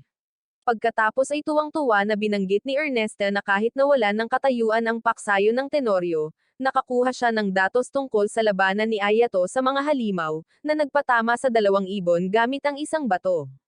Pagbalik sa Sidukan, nilapitan ni Saya si Karen at iminungkahi na dahil pareho silang lumalaban para sa kapakanan ng kanilang ama, dapat silang magtulungan para sa Phoenix Festa. Nagtulungan sina Saya at Karen upang talunin ang ilang training bot, ngunit nauwi sila sa mababang marka ng koordinasyon. Pagkatapos ay nakipag-ugnayan sila kina Ayato, Yaboki, at Jolles sa cafeteria. Isang babaeng walang kapareha ang lumapit kay Ayato, humingi ng kanyang pirma at nagnanais ng good luck sa darating na paligsahan. At nang makuha niya ang kanyang hinanggad, sinimulan ng mga babae na hanapin si Ayato para sa pag-entertain ng mga babae sa labas ng kanilang circle. Pumasok si Yaboki upang ipaliwanag na inaasahan ang atensyon dahil si Ayato ang misteryosong estudyante na tumalo sa isang nangungunang manlalaban. Ipinaalala sa kanila ni Yaboki ang kaguluhang dulot ni Jolles nang bigla siyang umakyat sa pahina 1. Kaya ikinatwiran ni Jolles na mas maagang hamupa ang hype sa paligid niya. Ipinaliwanag ni Jolles na mas gugustuhin pa niyang tanggihan ang mga tagahanga kaysa masanay para sa kanilang pansariling pakinabang. Pagkatapos ay binayaran niya ang Aura Bank ni Ayato sa pamamagitan ng pagpapakita sa kanya ng isang website ng auction kung saan nakabenta na ang kanyang autograph. Pinasaya siya ni Saya sa pagsasabing mayroon siyang mga tunay na tagahanga na tulad niya, at sinabi ni Karen na mayroon din siyang mga tagahanga sa kanyang klase, hindi pa kasama ang kanyang sarili. Tinanong sila ni Jolles kung mananatili pa rin silang mga tagahanga kung ipares sila laban sa kanya at kay Ayato para sa Phoenix Festa. At sinabi ni Saya na gagamitin niya ang lahat ng kanyang lakas. Inamin ni Ayato na nagulat siya nang malaman niyang ipinarace ni Saya si Karen para sa Phoenix Festa. Kaya ipinaliwanag ni Saya na kailangan niyang kumuha ng partner para maging kwalipikado sa kompetisyon upang mapakain niya si Camila ng kanyang mga walang galang na salita laban sa mga armas ng kanyang ama. Dagdag ni Karen na pumayag siya dahil talagang gusto niyang makipagkompetensya, hindi dahil sa pakiramdam niya ay napilitan siya. Pagkatapos ay kinutya ni Jolles ang mga babae dahil sa kawalan ng pagtutulungan, hindi tulad ni Ayato at sa kanya. Sumang-ayon si Ayato at pinayuhan sina Karen at Saya na pagbutihin ang kanilang kooperasyon. Kaya inanunsyo ni Saya na hindi sila magsasanay kasama ang grupo bukas dahil sila ay magbubonding. Kinabukasan, inamin ni Saya na wala siyang ideya kung paano makipagbonding sa mga tao at tinanong si Karen kung alam niya kung paano. Ngunit kinakabahang inamin ni Karen na wala rin siyang pag-asa sa mga ganitong bagay. Iminungkahi ni Saya na gumawa ng isang bagay ng magkasama at nagpa siya na mamili ng regalo sa kaarawan para sa kanyang ama. Kaya, hiniling niya kay Karen na tulungan siya dahil nahihirapan siyang pumili ng direksyon. Pagkatapos ng ilang pagbisita sa iba't ibang tindahan, hindi makapili ang mga babae ng tamang regalo para sa ama ni Saya dahil tila wala itong gusto. Kaya, bumalik sila sa kanilang pinanggalingan. Tinanong ni Karen kung ano ang hitsura ng ama ni Saya, at inilarawan siya ni Saya bilang isang baliw na siyentipiko, na biglang nagbigay sa kanya ng perpektong ideya para sa regalo. Ipinakita ni Saya kay Karen ang isang punto sa mapa ng lungsod, at sinabi ni Karen na mararating niya ang lokasyon, kahit na ang lugar ay nasa labas ng normal na distrito ng negosyo. Napadpad ang mga babae sa isang magulo at hindi magandang eskinita kasama ang mga mukhang talunang lalaki, ngunit dumaan si Saya na parang nasa kanya ang mga kalye. Nang sa wakas ay marating nila ang isang tindahan ng armas, natarante si Karen nang marinig na ilegal ito, ngunit nagsimulang magtaka si Saya dahil sa isang bihirang baril na may sirang generator. Matapos mag-fangirling si Saya tungkol sa magandang deal na nakuha niya mula sa tindahan, tinanong niya si Karen kung anong aktibidad ang gusto niyang gawin. At dahil sa kaunting paghihikayat, nakapili na si Karen. Sa isang indoor pool, tinuturuan ni Saya si Karen kung paano lumangoy, at bigla niyang tinanong si Karen kung bakit hindi niya hiniling kay Ayato na turuan siya. Ngunit nawala ng balanse si Karen at muntik nang malunod nang mabanggit ang pangalan ni Ayato. Nang makahinga ng malalim si Karen, humingi ng tawad si Saya sa halos casual na pagkawala ng buhay niya, at ipinaliwanag ni Karen na ayaw niyang makita ni Ayato ang kahinaan niya. Pinuri siya ni Saya dahil sa pagiging matapang bago lumayo para kumuha ng maiinom. At habang nagpa-practice si Karen ng mag-isa, nabangga niya ang isang babaeng blonde na lumulutang sa isang bolsa. Sinimulan ng blonde na sugurin si Karen at hinamon pa siya sa isang duel hanggang sa napagtanto niyang si Karen ang rank 1 mula sa Sadukan Academy, at nagsimulang maging mapagkumbaba. Ipinaliwanag niya na hindi na siya rank 1 at hindi na siya marunong lumangoy ng maayos. Kaya, muling nagsimulang maglabas ng bibig ang blonde hanggang sa dumating si Saya at pinatahimik siya sa pamamagitan ng paghagis ng swimming board sa mukha niya. Tumalon ang blonde mula sa pool, nagngingit-ngit at nagtatanong kung sino ang lumabag sa mukha niya. Kaya, nagpakilala si Saya, at kinutya siya ng blonde dahil sa pagiging walang silbing tao. Hiniling ni Saya sa blonde na humingi ng tawad sa kanyang partner. Sa halip, ipinakilala ng blonde ang kanyang sarili bilang si Violet, rank 35 mula sa Queenvale Academy, at hinamon si Saya sa isang duel habang literal na naglalakad sa tubig. Mukhang walang pakialam si Saya sa kilos ni Violet at sinabihan siyang bilisan at lumaban. At habang nagsisimula ang duel, agad na nagpatawag si Saya ng isang malaking baril at pinaputukan si Violet sa malayo. Nang hapong iyon, tinanong ni Saya si Karen kung bakit niya patuloy na tinatanggap ang mga pang-iinsulto mula sa blonde na babae, at inamin ni Karen na maaaring sanay pa rin siya sa paraan ng pagtrato sa kanya ng kanyang tiyuhin. Sinabihan ni Saya si Karen na itigil na ang pagiging sad girl at ipagmalaki ang sarili dahil marami siyang magagandang katangian. Kaya, nagpasalamat si Karen sa payo. Tinanong ni Karen kung bakit siya ang pinili ni Saya bilang partner, at ipinaliwanag ni Saya na bukod sa husay ni Karen sa pakikipaglaban, ang katotohanang ginagamit niya ang parehong estilo ng espada ni Ayato ay nangangahulugan na maayos silang magtutulungan. Kinabukasan, bumalik sina Karen at Saya sa training room at sinimulang paghiwalayin ang mga bot na parang nababasa nila ang iniisip ng isa't isa. Habang pinapanood ni Ayato ang pagsasanay ni Karen at Saya, nagtaka sila kung anong himala ang nagawa nila sa loob lamang ng isang araw dahil mas mataas na ngayon ang kanilang coordination score kaysa sa kanila. Mamaya ng gabing iyon sa silid ng Student Council, ipinaalam ni Yabuki kay Claudia na maayos ang takbo ng team ni Saya, na nakaginhawa dahil kailangan sila ni Claudia na gumanap ng maayos. Nang magtanong si Yabuki tungkol sa mga laban sa Phoenix Festa, ipinakita sa kanya ni Claudia ang bracket, na nagtulak sa kanya na mapansin ang malaking bilang ng mga kalahok ngayong taon. Mabilis niyang napansin na ang koponan ni Jollis at ang koponan ni Saya ay nasa magkaibang block, ibig sabihin ay hindi na nila kailangang magharap hanggang sa finals. Dahil sa kanilang kuryosidad, tinanong ni Yabuki kung alinman sa koponan ay may tsansa na manalo, ngunit ipinaliwanag ni Claudia na hindi tulad ng mga nakaraang taon, walang malinaw na paborito sa pagkakataong ito.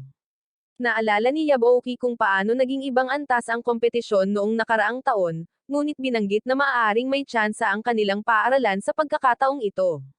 Gayunpaman, nagbabala si Claudia na hindi nila madaling malalampasan ang Alicant or ang competitor ng Lily Wolf na si Irene, na gumagamit ng Gravity Side Ogre Locks.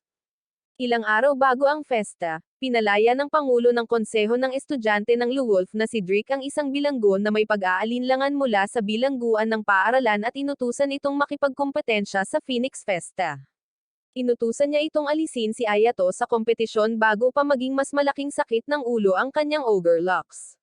Pumayag ang bilanggo na si Irene na gawin ang itinagubilan sa kondisyon na mananatiling protektado ang kanyang kapatid, at nangako si Drake na pananatilihin niyang ligtas ang kanyang kapatid. Sa seremonya ng pagbubukas ng Phoenix Festa, napansin ni Ayato ang pangulo ng komite ng festa na si Matthew, habang nagbibigay ito ng pambungad na talumpati at tinanong si Jollis kung ano ang nalalaman nito tungkol sa kanya. Ipinaliwanag ni Jollis na si Matthew ay isang tusong alumni ng Sedukin na nanalo ng Phoenix Festa at humiling na sumali sa komite ng festa.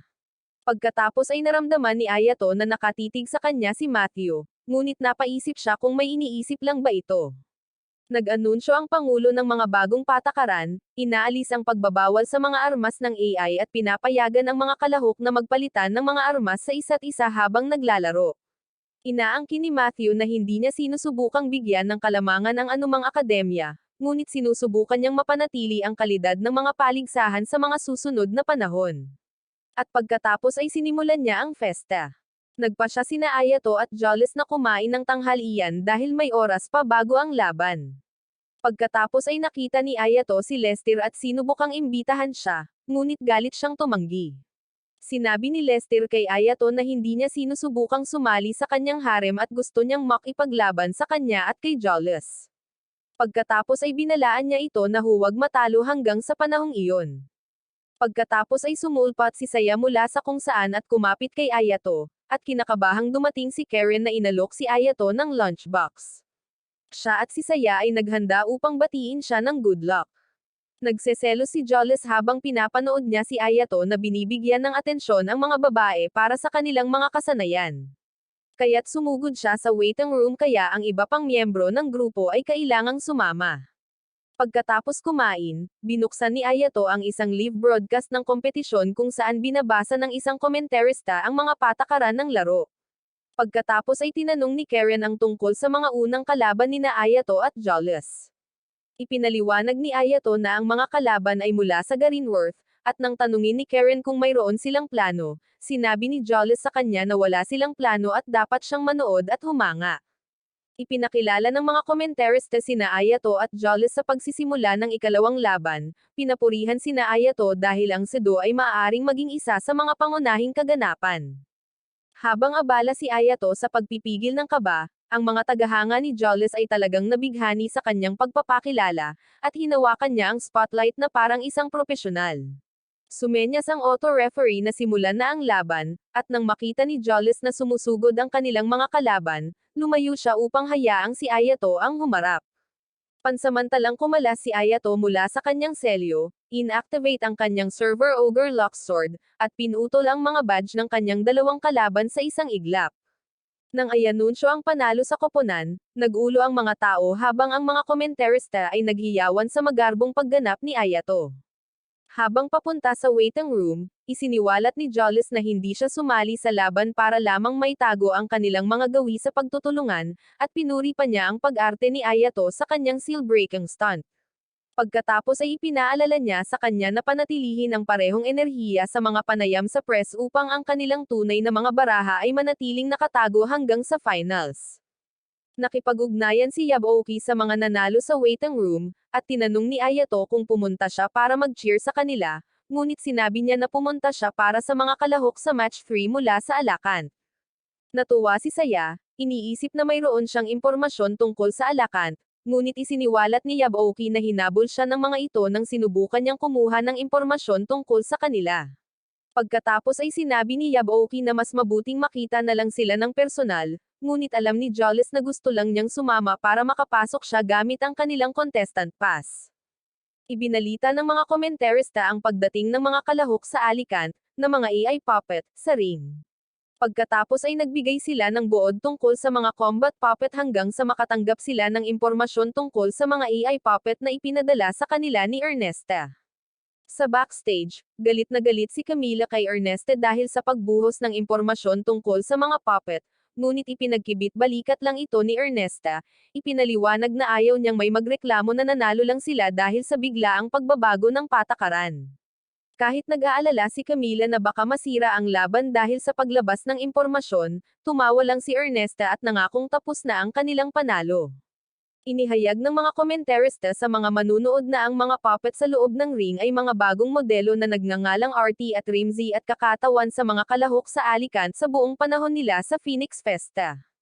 Sa loob ng ring, isa sa mga puppet, si RT, ay nag-alok sa kanyang mga kalaban sa Lay Wolf ng 1 minutong pag-atake upang subukan ang anumang mga pag-atake na maaaring mayroon sila, at hindi ito aatake.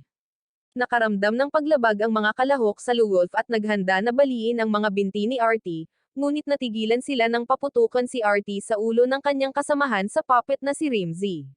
Sinimulan ni Rimzy na pagsabihan si RT dahil sa pagiging may sira na scrap metal, ngunit ipinaliwanag niya na ang pag-ataking ito ay magpapakita sa lahat kung gaano kagaling ang kanilang amo, kaya sumabay si Rimzy at nagpas siyang huwag maglunsad ng anumang pag-atake sa loob ng 1 buong minuto. Tinanggap ng pinuno ng koponan ng Lay Wolf ang nakakainsultong alok, at sinimulan ng auto-referee ang laban. At sa loob ng 1 minutong palugit, pinili ng pinuno ng koponan ng Lay Wolf na labanan si RT habang ang kanyang partner ay nakaharap si Rimzy. Ginamit ng pinuno ng koponan ang kanyang espesyal na galaw, kung saan ang kanyang kamay ay naging isang malaking wind drill. Pagkatapos ay sinubukan niyang atakihin si RT gamit ang wind drill, ngunit hinaranggan ng auto barrier ni RT ang atake. Patuloy na sinusubukan ng team leader na makalusot, ngunit hinaharangan ng auto barrier ang lahat habang si RT ay pabiro na nagbibilang pababa hanggang 1 minuto. Nang makitang wala siyang nararating, tinawag ng team leader ang kanyang partner, ngunit hindi pa natatalo ng partner si Rimzy dahil sa bawat bala na pinaputok ng partner kay Rimzy, pinaputok ito palabas ng ere. Patuloy na nagbibilang pababa si RT, at nagsimulang matakot ang team leader sa pagtatapos ng kanyang head start. Kaya, pinakawalan niya ang kanyang pinakamataas na kapangyarihan upang lumikha ng isang higanteng tornado drill at inilunsad ito kay RT, ngunit hindi ito nakalusot sa auto barrier. Pagkatapos ay nagsimula siyang sumigaw, umaasa ng isang Super Saiyan transformation, ngunit ang kanyang tornado drill ay tumalbog sa auto barrier at naglaho, at siya ay natamba dahil sa pagod. Inanunsyo ni RT na tapos na ang head start, tumawag ng isang higanteng sledgehammer, at inalis ang mga kalahok sa Wolf. Kaya, idineklara ng komentarista sina Ernesta at Camila ang mga nanalo sa laban. Naghiyawan ang mga tao, naghiyawan para sa lubos na kahihiyan ng mga Lay Wolf dudes. At si Ayato ay nanood, iniisip kung paano niya lalabanan ang mga Alicante AI puppet nang hindi nawawala ang kanyang aura farm sa harap ng kanyang mga kasama na babae. Tumawag si Saya mula sa kanyang ama, na nagsabi sa kanya na ang mga puppet ay pinapagana ng AI. At nakilala ni Ayato ang boses ng ama ni Saya at binati siya. Tinanong ng kanyang ama si Saya kung natanggap na niya ang bagong baril na ipinadala niya sa kanya, ngunit sinabi ni Saya na hindi pa ito dumarating. At nang hilingin niya sa kanya na suriin ang customs, iginiit ni Saya na ang kanyang kasalukuyang baril ay higit pa sa sapat.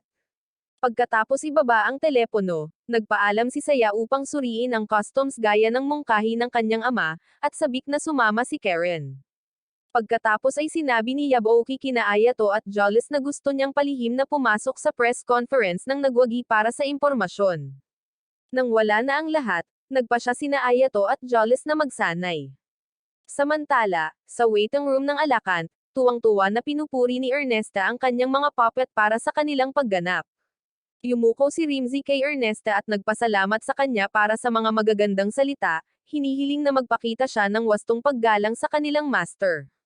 Matapos siyang pakawalan ni Rimzy, tinanong ni RT si Ernesta kung bakit ganoon kadaling madominahan siya ng kanyang partner gayong pareho naman ang kanilang mga specs.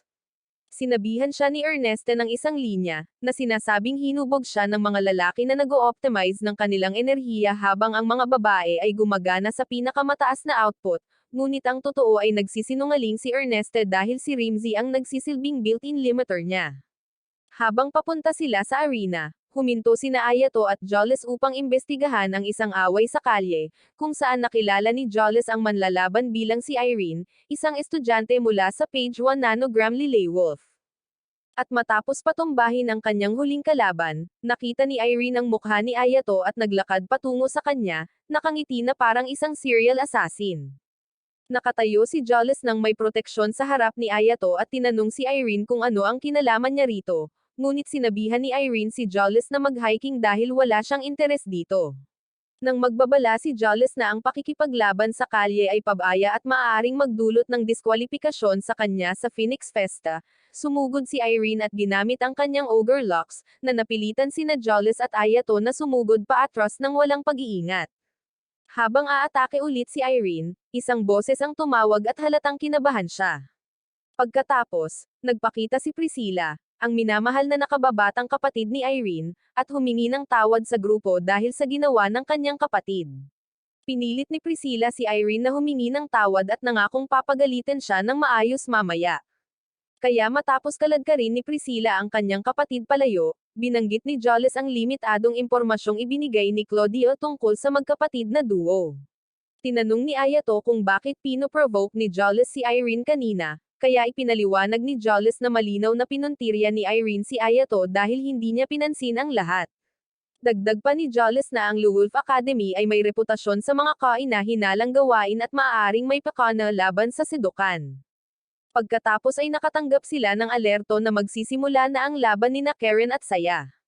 Sinimulan ng komentarista ang pagpapakilala ngunit napagkamalan si Saya bilang si Karen dahil sa kakulangan nito sa pag-unlad, at sinabi pa na si Saya ay naloko dahil patag pa rin siya.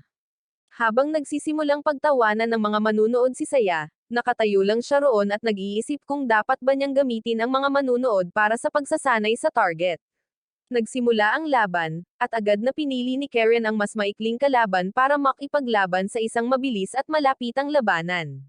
Pagkatapos lamang ng ilang palitan, mabilis niyang hiniwa ang badge nito kaya nabaliw ang komentarista sa kung gaano kabilis natapos ang kanyang laban. Itinoon ng pangalawang komentarista ang atensyon kay Saya habang walang kahirap-hirap niyang ipinagtatanggol ang sarili laban sa mga atake ng kanyang kalaban sa malapitang distansya. Pagkatapos ay bigla siyang lumipat sa opens iba at sinimulang i-swing ang kanyang napakalaking baril na parang espada. Nang makita si Saya na nagsisimulang palakasin ang kanyang armas, sumugod ang kalaban at tumalon sa ere para sa isang desperadong pangwakas na galaw, ngunit pinasabog niya lang ito ng malakas, at idineklara ng mga announcer na siya at si Karen ay nanalo habang nagdiriwang ang mga manunood. Pagkatapos ng laban, naligo sina Karen at Saya, kung saan ipinaliwanag ni Saya na ang kanyang baril ay lumilikha ng isang energy field na nagpapatibay dito na nakakayanan ang mga atake mula sa mga aktwal na ofensibong armas. Tinanong ni Karen si Saya kung paano siya makakalaban sa malapitang distansya, at ipinaliwanag niya na nanood siya at natuto, bagamat tinuruan rin siya ni Ayato ng kaunti. Pagkatapos maligo, dumiretso si Saya sa waiting room na walang tuwalya nang hindi man lang nag-aabalang magpatuyo. Kaya, sinugod siya ng isang natatarantang Karen upang subukang takpan siya. Hindi pinansin ni Saya ang tulong niya at nagseselos na mas maunlad si Karen kaysa sa kanya. Kaya, nagpa siya siyang imbestigahan ang pagkakaiba gamit ang kanyang mga kamay, hanggang sa tumawag sina Jolles at Ayato mula sa pasilyo. Sinabihan sila ni Saya na pumasok ng walang pag-aalinlangan. At nang pumasok si Ayato sa silid at makita silang pareho na walang takip, nawala ng kontrol ang kanyang utak, at si Karen ay sumigaw na umalangaw sa buong Phoenix Festa. Sa ikalawang round ng festa, hinarap ni Ayato at Jolles ang dalawang babae mula sa Queen Vale, at nagboluntaryo si Jolles na lumaban ng mag-isa dahil nanalo si Ayato sa kanilang unang laban. Sumugod ang mga babae sa kanya, nagtutulungan. Kaya, lumikha si Jolles ng maraming bowl ang apoy at inilunsad ang mga ito sa mga babae. Habang umiiwas at hinaharangan ang mga bowl ang apoy, isang babae ang napilipit ang kanyang bukong-bukong at natisod sa isang direktang tama na samaira sa kanyang badge. Kinukot siya ng pangalawang babae si Jolles matapos niyang iwasan ang lahat ng kanyang mga bowl ang apoy, ngunit nahuli siya ni Jolles at nagpakawala ng isang higanteng bowl ang apoy sa kanyang ulo. Humanga ang mga komentarista sa mga taktika ni Jolles at inanunsyo na siya at si Ayato ang nanalo sa laban. Kaya, nakamit nila ang isa pang madaling panalo at tumungo sa silid hintayan. Habang hinihintay nila ang pagbabalik ni Karen at Saya, iniabot ni Jolles ang kanyang baon na pananghalian kay Ayato at kinakabahang hiniling dito na tapikin ang ulo nito tulad ng ginagawa niya kina Saya at Karen. Matapos tapikin ni Ayato ang ulo nito, Nahiya si Jolles at nag-aabang para buksan ang isang screen na nagpapakita ng mga nagaganap na laban, kung saan sa loob ng ring ay pinalibutan nina Lester at Randy ang kanilang mga kalaban na sina Irene at Priscilla, na nakahanda na dala ang kanilang mga armas. Sa simula ay plano nina Lester at Randy na i-extend ang laban para palakasin ang epekto ng armas ni Irene. Kaya, patuloy silang tumakbo para bumili ng oras. Pagkatapos ay nagpasya si Randy na subukan ang mga limitasyon ni Priscilla, ngunit ibinagsak ni Irene ang kanyang locks at itinaas ang gravity sa paligid ni Randy. Sinubukan ni Lester na samantalahin at inatake si Irene, ngunit madali niyang hinaranggan ang kanyang palakol at sinipa ito palayo. Kaya, nawalan ng malay si Randy dahil sa matinding gravitational pressure, habang nahihirapan si Lester na makatayo muli. Naglabas si Lester ng isang napakalaking teknik na nagpabagsak kay Irene sa mga pader ng arena. Ngunit pinigilan niya ito at naglakad patungo sa kanyang kapatid, kinagat ang leeg ni Priscilla upang direktang maubos ang enerhiya mula sa kanyang daluyan ng dugo, habang ang sugat ni Priscilla ay agad na gumaling muli. Ipinaliwanag ni Irene na habang ang kanyang sandata ay karaniwang kumukonsumo ng dugo ng gumagamit, ang pagsipsip ng dugo ng iba ay nakakabawi sa gastos. Kaya, isang naiinis na Lester ang tumawag sa kanya na isang vampira. Lumikha si Irene ng 3 nakakatakot na gravity orbs at inilunsad ang mga ito kay Lester, habang pinapataas ang gravitational pull sa paligid ng kanyang posisyon. Pagkatapos ay nagawa ni Lester na iwasan ang una at sinubukang hatiin ang natitirang dalawa gamit ang kanyang palakol, ngunit ang talem ay nabasag dahil sa presyon. Dahil hindi makagalaw or makalaban, sa wakas ay bumagsak si Lester sa ilalim ng napakalaking puwersa ng gravitational at sumuko sa laban. Binati ni Claudia si Ayato sa pag-abot sa finals at agad na sinubukang pukawin ito. Ngunit tumunog ang aparato ni Ayato, at nagpakita si Karen sa screen upang kinakabahang ipaalam sa kanya na nawala si Saya. Kaya, humingi ng paumanhin si Ayato mula sa mga panig ni Claudia at nangakong babalikan ito mamaya. Habang hinahanap si Saya sa lungsod, nakasalubong ni Ayato si Priscilla habang hinahabol ito ng isang grupo ng mga tulisan. At nang hilingin ng mga tulisan na ibigay niya ito, nagpasya siyang sumama na lang sa kanya. Nang marating nila ang ligtas na lugar, tinanong ni Ayato kung bakit siya hinahabol ng mga lalaki. Kaya, sinimulang ipaliwanag ni Priscilla na maaaring nagpagulo ang kanyang kapatid sa kasino, bago pinigilan ang sarili at iginiit na mabuting tao si Irene. Nabanggit ni Priscilla na papunta na ang kanyang kapatid para iligtas siya. At nang magsimulang matarante si Ayato, biglang sumulpat si Irene, mukhang handa nang ihiwalay ang ulo nito sa katawan niya. Sinubukan ni Priscilla na ipaliwanag na tinutulungan talaga siya ni Ayato, ngunit tumanggi si Irene na makinig hanggang sa tuluyang magalit si Priscilla at hiniling na kumalma siya, dahilan para mangako si Irene na mag-iingat siya. Tinanong ni Irene si Ayato kung ano ang ginagawa nito sa lugar. Ngunit bago pa makasagot si Ayato, nakatanggap siya ng tawag mula kay Saya, na ipinaalam sa kanya na sa wakas ay nahanap na niya ang daan pabalik kay Karen. Iminungkahi ni Ayato na magkita muna sa burger place, bago ipinaliwanag na pumunta siya sa lugar habang naghahanap ng kaibigan. Kaya, atubiling humingi ng tawad si Irene sa labis na reaksyon at ibinigay sa kanya ang huling laban na nakatakdang tapusin ang laban. Kalaunan ng araw na iyon, sinugod ni Irene ang dingding ng opisina ng presidente ng Lone Wolf upang kumprontahin si Drake kung bakit hindi pinoprotektahan ang kanyang kapatid ayon sa kanilang kasunduan. Mahinahong sinabi ni Drake na hindi lahat ng estudyante ay sumusunod sa kanyang mga utos, ngunit hindi pinansin ni Irene ang kanyang dahilan at tinanong kung bakit hindi itinalaga ang mga cats upang protektahan si Priscilla. Binanggit ni Drake na ang ilang kalmo ay walang kahulugan dahil si Priscilla ay may dugong nagpapagaling. Kaya, sumugod si Irene at inatake ang presidente, ngunit nagawa lamang niyang mag-iwan ng kalmo sa kanyang pisngi. Nang mapagtanto ni Irene na si Drake ay pinoprotektahan ng mga cats, ipinaalala niya kay Irene kung sino ang pinakamaliit na makikinabang kung siya ay maalis. Pagkatapos ay idinagdag niya na ang mga cats ay hindi makakagalaw upang protektahan si Priscilla dahil sa intervention ni Ayato. At sinisi ni Irene ang presidente sa pagpapautang sa kanya kay Ayato. Pagkatapos umalis ni Irene, inutusan ng Pangulo ang kanyang takot na assistant na si Corona na magsagawa ng pagbasa, at si Corona, na ang regalo ng Jen Astella ay ang panghuhula, ay nagbasa at masayang iniulat na ang kanyang mga baraha ay nagpapakita ng tagumpay ni na Irene at Priscilla. Sa sedukan, ipinaalam ni Ayato kay Jolles na mayroon siyang mga plano sa hapunan kasama si Irene at ang kanyang kapatid, at nagtaka si Jolles kung bakit sinusubukan niyang mabuhay sa pamamagitan ng pagpasok sa isang malinaw na patibong. Kaya, nagpa siya si Jolles na sumama kay Ayato. Pagdating nila sa apartment, pinapasok sila ni Priscilla, at kinilala lang ni Irene ang kanilang pag-iral.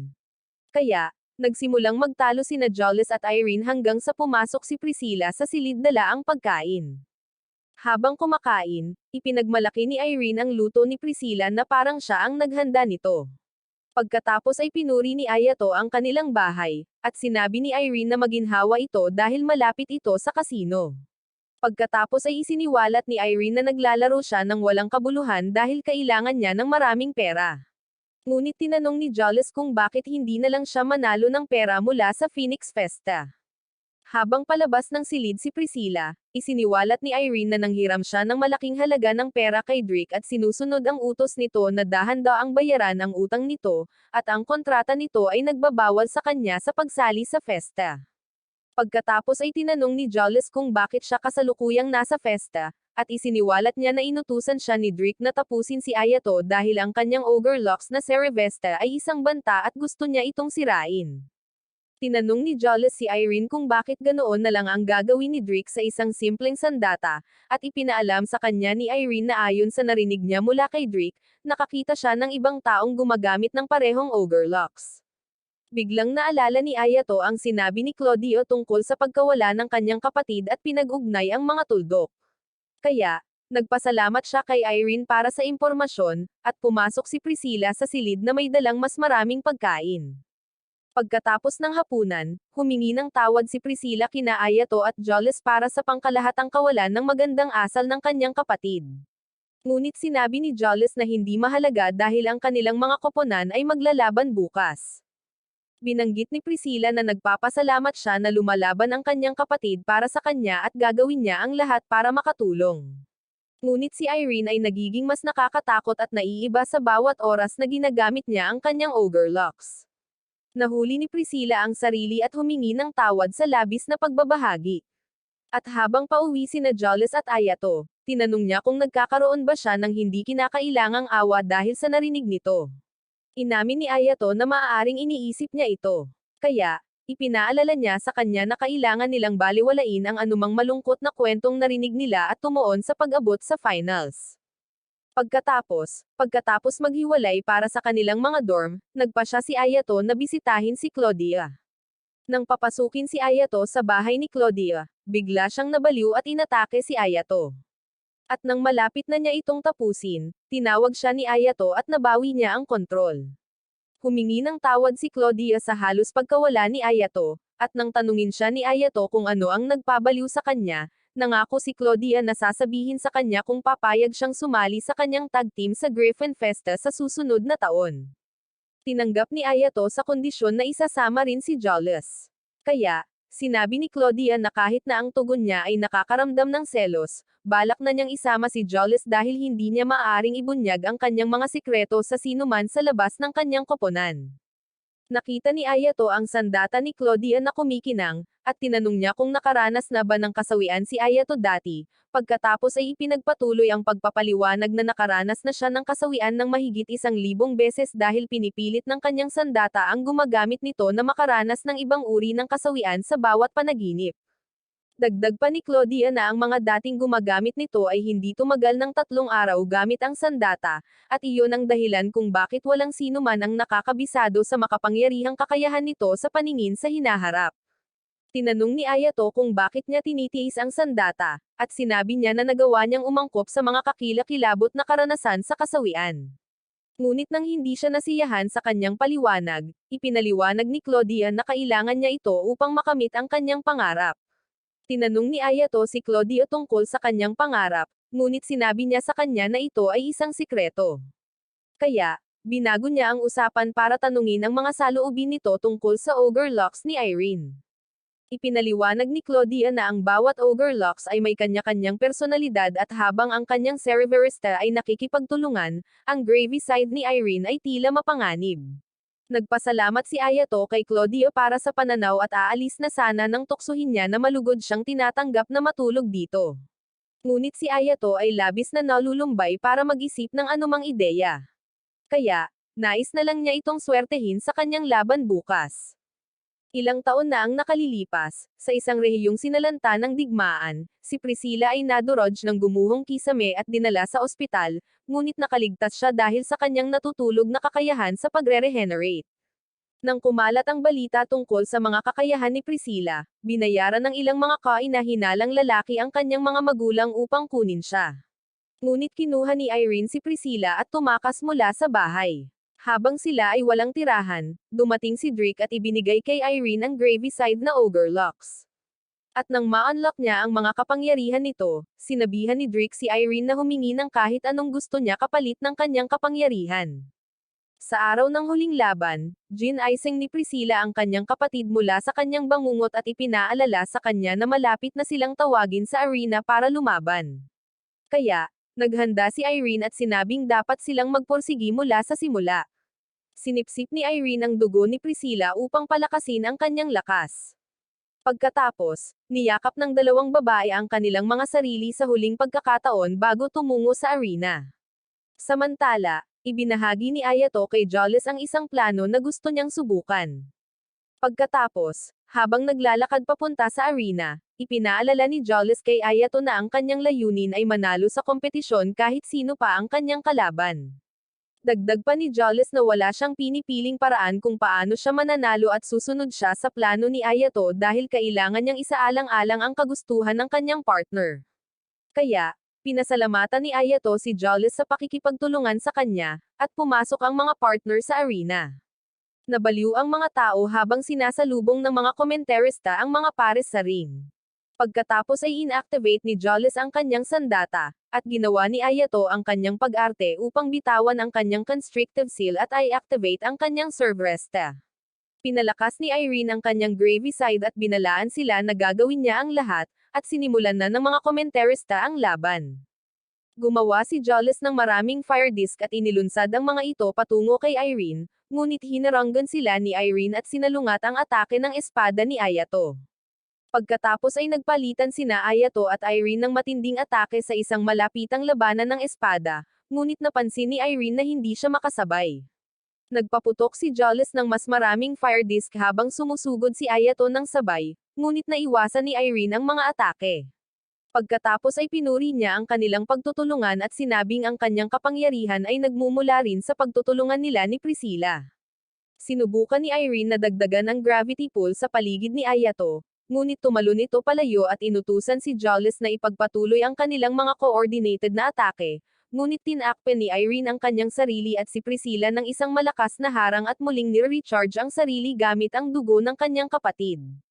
Habang nagre-recharge si Irene, ipinaalam ni Jolles kay Ayato na kompleto na ang kanyang mga paghahanda para sa kanyang mga plano at oras na para subukan niya ang kanyang plano. Kaya, matapos ibaba ni Irene ang kanyang harang, tiningnan ni Ayato ang nanghihinang kalagayan ni Priscilla at tinanong si Irene kung tama ba ang kanyang paraan ng pakikipaglaban, ngunit sinabihan lang siya ni Irene na tumahimik. Muling tinanong siya ni Ayato, na ikinagalit ni Irene at nagpadala ng isang gravity manipulating attack patungo sa kanila, ngunit nakaiwas sina Ayato at Jolles sa atake. Ginulo ni Jolles si Irene sa pamamagitan ng pagpapaputok ng mga fireballs sa likuran niya, habang si Ayato ay umaatake gamit ang kanyang espada at agad na sinagot ni Irene ang kanyang atake. Gayunpaman, ginulat siya ni Ayato ng isang dobleng atake at nawalan ng balanse si Irene. Pagkatapos ay nagpakawala siya ng isang malinis na atake na nakatarget sa kanyang Gravy side, ngunit naitaboy siya nito at pinalipad siya patungo sa pader ng arena. Naubusan ng oras, muling nagtipon sila ni Jolles, at lumikha si Irene ng maraming gravity ball at inilunsad ang mga ito sa kanila. Kaya, inutusan ni Ayato si Jolles na tumuon sa pagtatanggol sa kanyang sarili bago gumamit ng isang espesyal na sword skill upang putulin ang bawat gravity ball na pumapasok sa kanyang saklaw, at sumugod patungo kay Irene upang guluhin ang kanyang atensyon. Nahuli siya ni Jolles gamit ang isang location-based attack, ngunit sinira ni Irene ang trap spell at kinutya siya. Kaya, isiniwalat ni Jolles na isa lamang itong decoy at nag-activate ng isa pang location-based attack na bomb alot sa buong arena at sumabog. Nawala ang usok, at kahit papaano ay nakatayo pa rin si Irene dahil natatakpan niya ang sarili ng mga bola ng grabidad. Pagkatapos ay sinubukan ni Priscilla na tingnan ang kanyang kapatid, ngunit hindi niya nakilala ang taong nakatayo sa harap niya. Nang subukang iligtas ni Ayato si Priscilla mula sa nilalang, nagpakawala ito ng isang atake ng grabidad na nagpabagsak sa lahat ng tao sa paligid niya sa lupa, at pinanood nila si Irene na sinipsip ang dugo ng kanyang kapatid.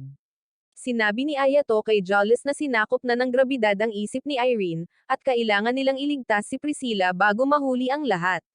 Kaya, dahan-dahan ang kinaladkad ni Ayato ang kanyang sarili sa arena na may grabidad at sinubukang kausapin si Irene. Nabawi ni Irene ang kanyang katinoan sa loob ng ilang segundo bago sumabog at sumigaw at nagpakawala ng mga alon ng grabidad sa buong arena, habang ang grabidad ay nagsimulang ganap na sakupin si Irene. Biglang naramdaman ni Ayato ang impormasyon mula sa kanyang serve resta na dumadaloy sa kanya, at habang nakangiti sa kanyang mukha ay sinabi na ayaw niyang masubak at tunay na inalis ang selyo na nakadikit sa kanyang sarili. Sumugod si Ayato sa mga alon at tumama ang isang malakas na atake na nagpatalsik sa grabidad mula sa pagkakahawak ni Irene. Pagkatapos ay sinundan ni Ayato ng maraming atake hanggang sa tuluyan niya itong mabasag. Matapos sirain ni Ayato ang Gravyside, si Irene ay nawalan ng kontrol at nawalan ng malay. At matapos ideklarang panalo, si Ayato ay bumagsak sa lupa sa sakit. Si Drake, na nanonood ng laban mula sa kanyang opisina, ay mukhang hindi nagulat sa resulta. Ngunit si Ayato ay nagsimulang sumigaw sa sakit at may mga kid nang nagpakita sa paligid niya. Nahinuha ni Drake na pansamantala lamang ang kaya ni Ayato na itaas ang kanyang selyo, ngunit nagpa siya siyang mag-ingat, dahil alam niya kung sino ang kanyang kapatid. Pagkatapos ay nagreklamo siya tungkol sa kanyang nakabinbing pakikitungo kay Ernesta at nagtaka kung paano magre-react ang mga kapangyarihan mula sa ibang mga tao. Habang patapos na ang labanan sa festa, maraming individual mula sa ibang mga konseho ng paaralan ang nagsimulang pumansin kay Ayato, at sina Ernesta at Camila ay natuwa sa kanilang bagong tuklas. Binanggit ni Camila kung maaari lamang niyang itaas ang kanyang selyo sa loob ng 5 minuto. Pagkatapos ay madali siyang mapigilan ng kanilang mga puppet ng ganoon katagal, ngunit sinabi sa kanya ni Ernesta na marami pa silang dapat makita. Nagising si Priscilla sa infirmary at nakita si Irene, na humingi ng tawad sa pag-inom ng labis na dugo nito. Pagkatapos ay ipinaalam ni Irene kay Priscilla na natalo sila sa laban at sinira ni Ayato ang kanyang gravity side. Tinanong ni Priscilla kung ano ang reaksyon ni Drake sa gravity side, ngunit sinabi ni Irene na nakakagulat na wala siyang ginawa. Kaya, hiniling ni Priscilla sa kanyang kapatid na turuan siya kung paano maging sapat na malakas upang protektahan ang kanyang sarili, at masayang sumang-ayon si Irene. Sa kabilang banda, pinagalitan ni Jolles si Ayato dahil sa paglantad ng kanyang tunay na kapangyarihan ng selyo sa mundo at halos sirain ang kanyang katawan, at ipinaalala ni Ayato kay Jolles ang kanyang pangako na laging nandyan para sa kanya. Sinabi sa kanya ni Ayato na kung gusto nilang makahanap ng paraan, kailangan nilang makahanap ng paraan upang masira ang sumisikip na selyo. Hinawakan ni Jolles ang mukha ni Ayato at ipinaalala sa kanya ang kanilang mga kasama at lahat ng bagay.